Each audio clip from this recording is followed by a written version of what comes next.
a place for healing, now a battleground. One of the last working hospitals in Northern Gaza is burning. Moments before, a member of staff managed to deliver this message. جيش الاحتلال الآن يحاصر مستشفى كمال عدوان ويطلب من الدكتور حسام وصفية إنزال المرضى والمرافقين إلى الساحة.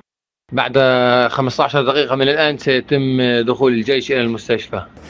Doctors in Gaza say contact with Kamal Adwan hospital has been lost, and the fate of more than 300 people there is unknown. Many were sick and injured, and some unable to move. When the morning light appeared, an Israeli tank stormed the hospital gate. Things were getting out of control. Israelis asked Dr. Hossam to evacuate the hospital completely. They said no one under any circumstances would be allowed to stay except the very critically wounded people. They ordered women to remove their hijab for inspection and asked men to stay half naked also for inspection.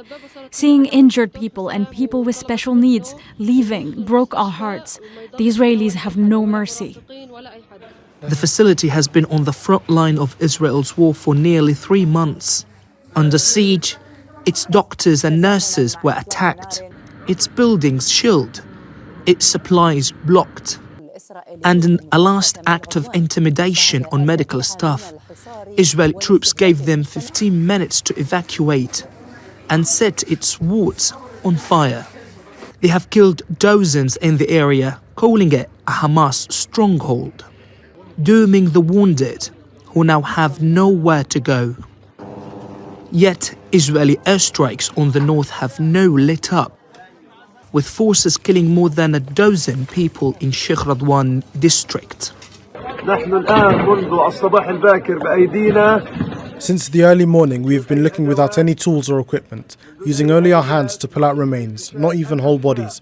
We are collecting pieces of human flesh so they won't be eaten by cats and dogs. We haven't found a single intact body.